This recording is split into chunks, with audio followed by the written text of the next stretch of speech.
All right, y'all. Welcome to Green Book TV. This is our crossover episode. Yes, yes.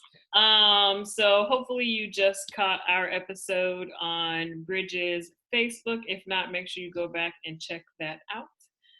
And now I get to interview you. Yeah. So tell us, who are you and what is Bridge? Oh my goodness. So I am Reverend Rebecca Burrow, or most people just call me Rebecca. Bridge is the acronym for Building Reconciliation, Inclusion, Diversity, and Gender Equity. We have this wonderful long name. And so our friends and our allies and champions of equity and inclusion, they get to call us Bridge. So do you want me to tell you when we got started, or Yeah, tell us I all. can? Yeah, how to get Okay. Well, listen, I can't hear you, Hillary. You can't hear me? I can now. Thank you. Okay. Okay. Yeah, how did it get started? Okay. So I have, I've worked in health and human services forever. I won't tell you how many years because then you might start guessing my age.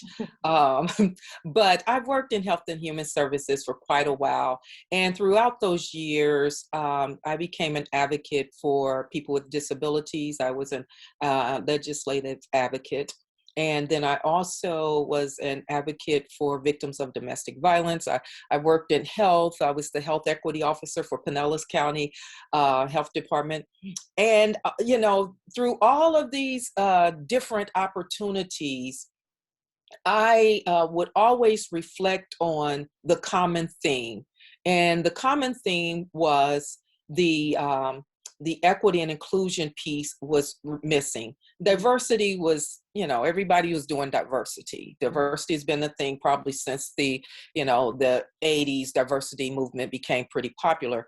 But for a lot of the clients and people that I was seeing as a representative of whatever organization I was working in, there just wasn't a big inclusion piece. And so what I noticed is that oftentimes clients or customers were asked to jump through hurdles and barriers, and the request to get maybe their rent paid or something would take them away from their jobs or take them away from their children. There was just no idea how to be culturally competent in those nonprofits and other organizations that I worked for.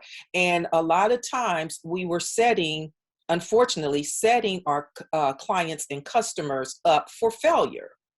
And so as I began to take note of the common theme, I start thinking about what is missing in, wherever I was, what is missing and how can I help bridge that gap? First idea of bridge, just said it right there, Hillary. Hope y'all caught it.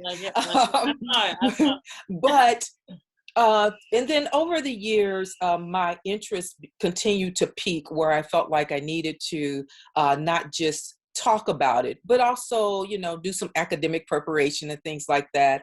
And I really just immersed myself in diversity, equity, and inclusion and social justice world. And so I did a lot of work. I've worked in some great places.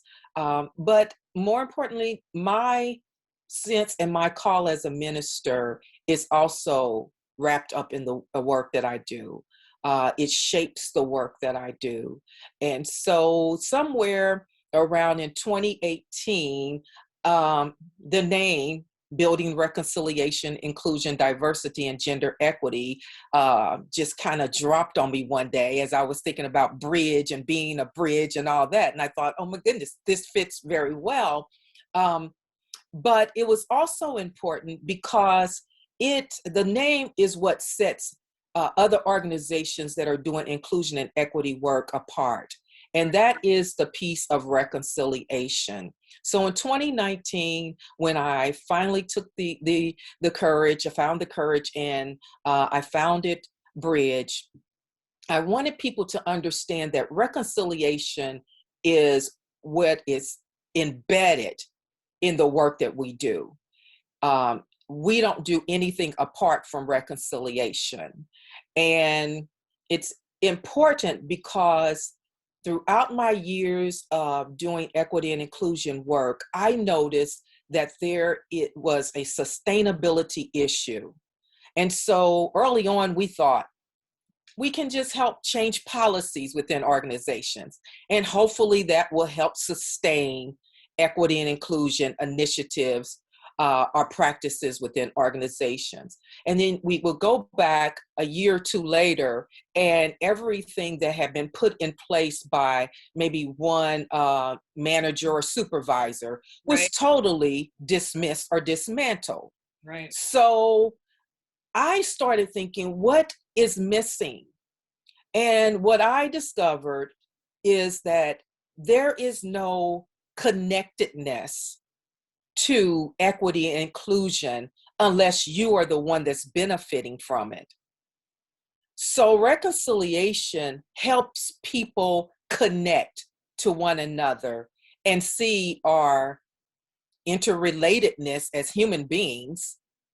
And it also helps us understand how when one person benefits from a policy or practice that creates equity and inclusion, we all benefit. Mm-hmm. And so that's kind of where we started. I wanted to set Bridge apart from other organizations because I felt that it was important for people to start thinking broader about equity and inclusion and social justice. Right.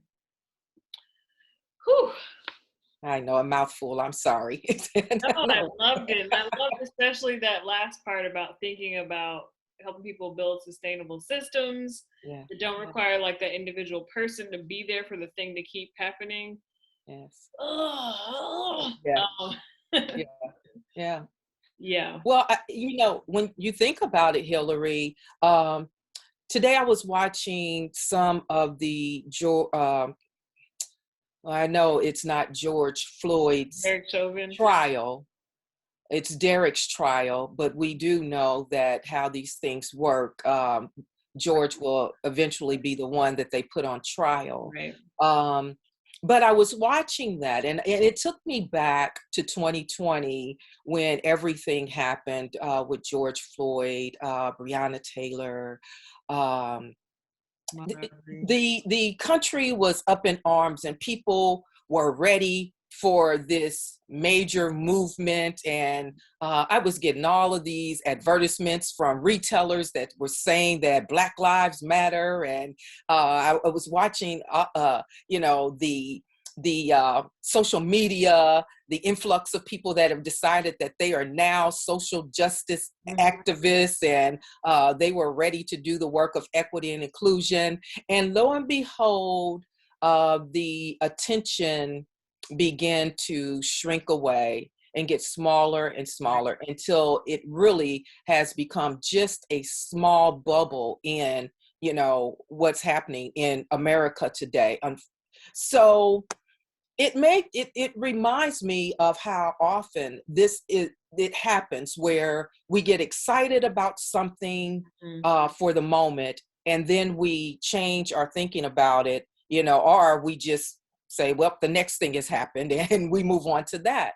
And that's what happens a lot when it comes to equity and inclusion. People get excited about it early on. Some people get excited. They think, oh, we're going to do this great work, but there's nothing to sustain it, because there is nothing connecting human beings on a daily basis to what is occurring in other people's lives. And so we begin to, we go into our little individual, our silos, we go into our little inner circles, and before you know it, we have no connectedness to each other. And so that's why reconciliation is at the center. For me, it's at the center of equity and inclusion, because I cannot go through my day and know that Hillary is struggling or she's been challenged by something and not be concerned. Right. If I'm reconciled with you, right? But if I have no reason to be reconciled with you because you're not in my inner circle, or, we don't share the same worldview, then I go on my day and I'm not worried about what's happening to Hillary. Right. And that's how, unfortunately, we exist as people.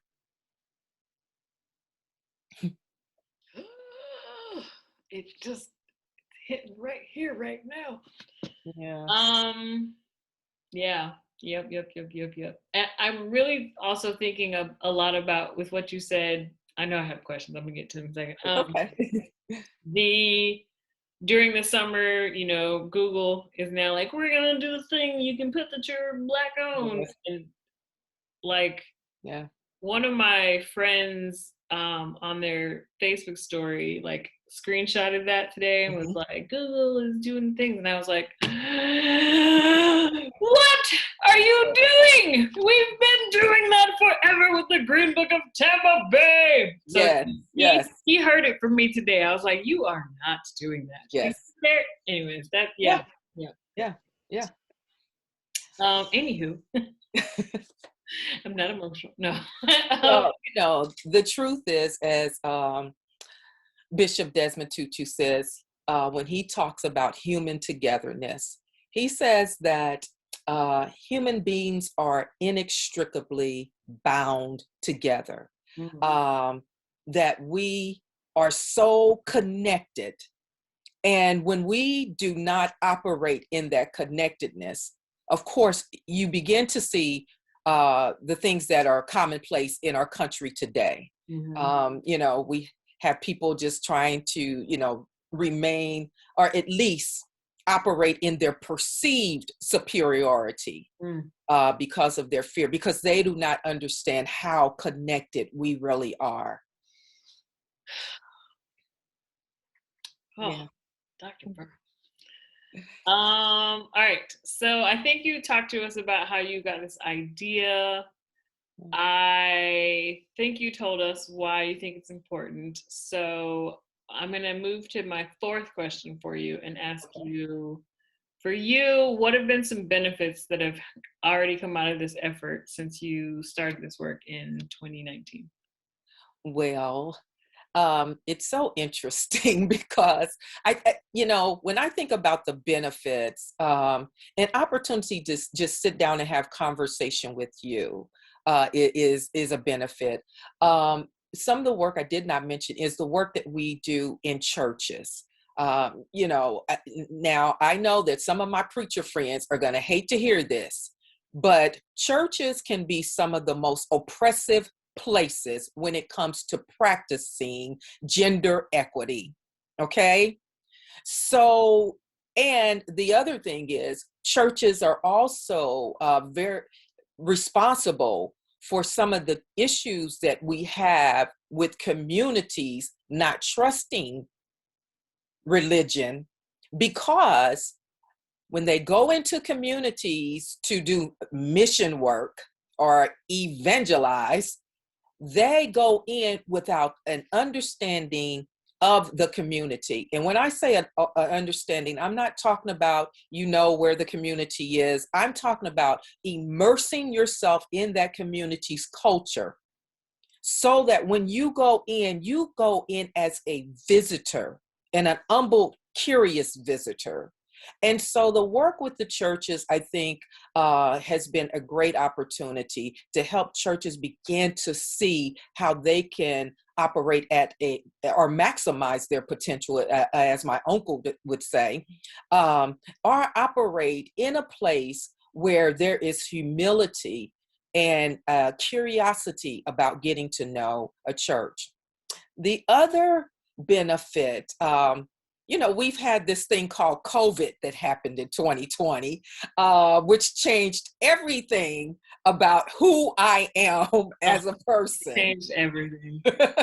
So I saw 2020 roll in, and I thought, I'm going to be doing my business a certain way. I'm going to be getting out and meeting people and doing, all kind of things and attending meetings. And lo and behold, COVID happened and all of that changed. I had to get on social media, Hillary. Oh boy. That was a challenge for me, but it was a necessary challenge because it helped me think about my business in a broader sense. And it also helped my reach, So I'm not just local now. I'm able to have a broader reach, and I'm able to engage people from around the country and talk about equity and inclusion. And also, the other thing is I have this wonderful, wonderful program called Tuesday Together Talk that I get to invite people from around the country to come in and sit with me and have conversations that we stream to Facebook Live. And those conversations center around human dignity, social justice, current issues, hot topic kind of issues. But mainly what we're trying to do on Tuesday Together Talk is bring attention to equity, inclusion, and reconciliation. But we're also trying to help people that don't, have these type of conversations on a regular basis. People that have never even thought about cultural competency or thought about racism and or have never even thought about reconciliation and our interrelatedness. It's an opportunity for people to come in and sit behind their screens and be a part of a conversation that tonight I'll share with you. Yep. Yes, and if you missed that, please make sure you go to Bridges Facebook. Yes. And watch our conversation together. Yes. 6 p.m. at Reconciliation and Equity. Well, this is happening after that, so yes. 7. Yeah, that's right.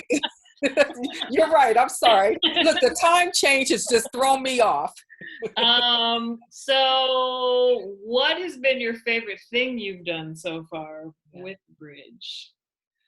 Well, there's quite a few things that I've done with Bridge that has really impacted me. The Tuesday Together Talk has been a big piece of that. Just having everyday conversations with people. And there's a couple of new things that are on the fire, as people would say, that I'm excited about. But one of the things is being able to just enter into spaces with a different idea of inclusion and equity and talk about reconciliation with people. People that resist it sometimes because, you think about everything that's occurred in this country. How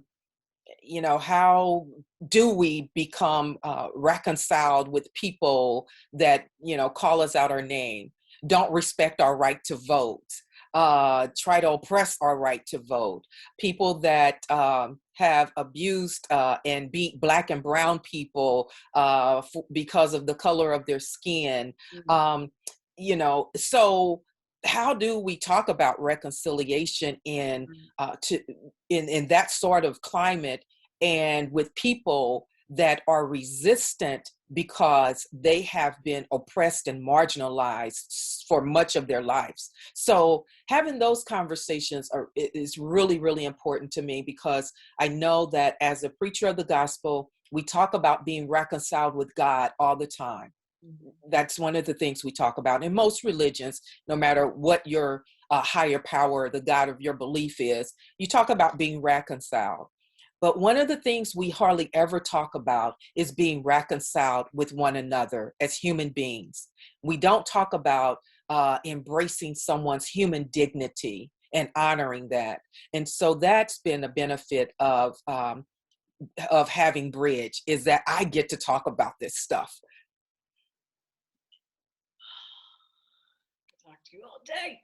All right, so I think you hinted at this, thinking about the shifts with COVID, but I'm going to ask it anyways in case there's anything else you want to add to it. But since you started in 2019, how has your business shifted other than the obvious? COVID. Well, definitely COVID has made a huge difference. But the good thing is it's also given me time to start thinking about my vision a little, more. I set those goals and everything pre-COVID and all when I first started, and I had goals and a vision and idea. But now this year of having to sit by myself oftentimes, and just reflect and think about things, has given me a great space to write down new visions and new goals for Bridge. And so there are a lot of great things coming. Hopefully we'll see some shift in Bridge come June. But that's been, I think, one of the big shifts for me is how I think about Bridge. So it hasn't been so much the external work. It's been more internal work. As the founder and CEO, this has been more about, Rebecca, how do you think about the organization that you are the owner of, the sole proprietor, as they call us? And it's funny, Hillary, because one of the biggest challenges for me sometimes is that I have to remind myself that I do not work for anyone. When I'm saying that, I mean, there's no CEO ahead of me, or there's, I don't have anyone. And sometimes I still find myself responding to issues and challenges as if I'm working for another organization that had really diminished my voice or asked me to stifle my voice when I was working for them. And so now I'm learning how to have more courage as a CEO and founder. Yeah. And that for me has been it's been a process. To deal with some of the embedded crap that we experience on our jobs. So for example, I can talk about certain organizations where here I was the health equity officer, but you don't want me to have a process to introduce cultural competency into the organization. You don't want to talk about racism. You don't want to talk about employee engagement. And you don't want to talk about how to develop a pipeline for diverse talent and inclusive talent. So some of that has been so embedded from over the years that I have to fight myself on a regular basis and remind myself that, oh yeah, I can say that now. I can do that now. So that's been one of the great benefits. On the interview with Meghan Markle, where she talks about watching The Little Mermaid towards the end of everything, when they were like finally going to break free, and when she's watching The Little Mermaid like get her voice taken with the necklace. So your necklace is gone, and you're like getting your voice back. Yeah. Sorry, that was some Disney nerd. That's okay. I'll go with it. I love Disney. Yeah. All right. So this is the important question. Okay. How can folks support you and follow what you are up to and get a hold of you? Okay. So if you ever want to reach me, you can find me info, N as in Nancy, F as in Frank, O as in officer, at reconciliationandequity.com. Info at reconciliationandequity.com. You can visit our website and enjoy all of our services. I didn't mention any of our services really, but we have a faith-based, and we also have services that focus on organizations and nonprofits. So if you're a faith-based organization, including churches, or you just have a faith-based entity, we have services specific for your needs. And we also offer services specific to organizations and other nonprofit organizations. And the reason why I did that is because I want, sometimes faith-based folks will only hear information that comes through a theological lens. And so I wanted to be able to have that theological lens to shape that the faith-based services. Now, the good thing is we still talk about gender equity in faith-based. We talk about it in our other organizations. We talk about reconciliation in other organizations as well as faith-based.